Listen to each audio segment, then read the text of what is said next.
Hi guys, Jonathan here. So today we're talking about a crucial topic for every photographer, that is starting.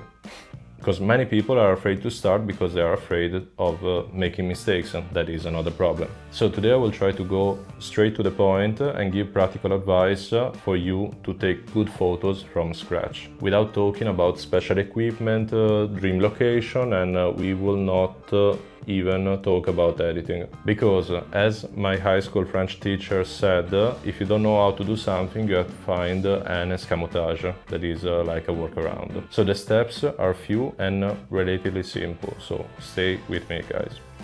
So take any camera with a kit lens and set it to 50mm. If you have an APS-C camera, it's like 35mm. If you have micro four thirds camera, it's 25. If you have a full frame camera, it's 50mm. And this is because this is the focal length that helps you the most with the composition, having a ratio that is closer to the human vision. So the amount of things that are inside the frame. The second point is set everything to automatic. This is because before understanding how to obtain certain effects in particular, like for example separation from the background, motion blur, or the shutter speed, or every kind of technical thing, you have to understand if you want to do photography, and if yes, what do you want to photograph. The third point is setting the camera to black and white. This is because colors distract beginners when they have to identify interesting light sources or interesting subjects. And in this way there is no need for editing, because the colors, or the absence of colors in this case, is already artistic and classical. And guys, remember that I'm talking from the perspective of someone who is just starting.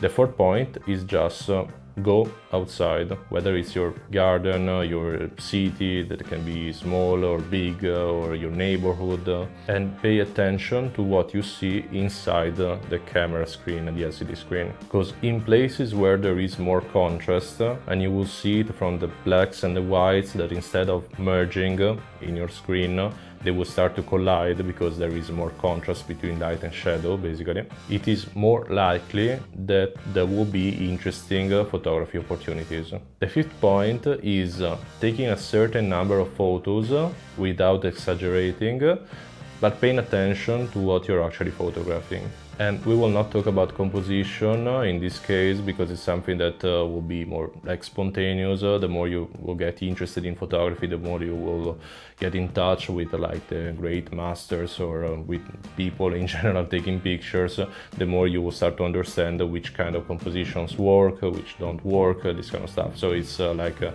different topic, it's very complicated, so we will not talk about composition in this specific case.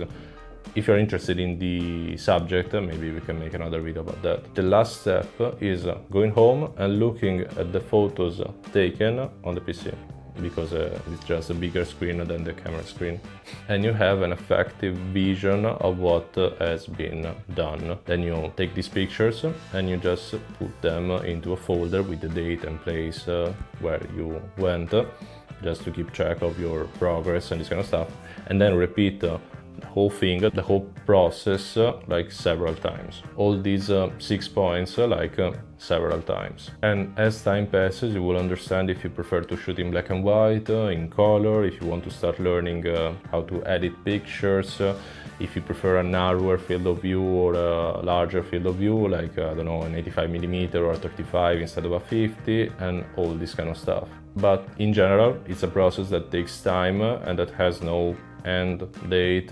Basically you just need to start it.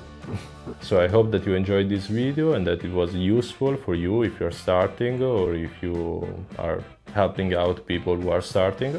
So let me know in the comments section if you think that these points are interesting or not, and if they help you or not. Thank you for watching guys, and see you in the next one. Bye.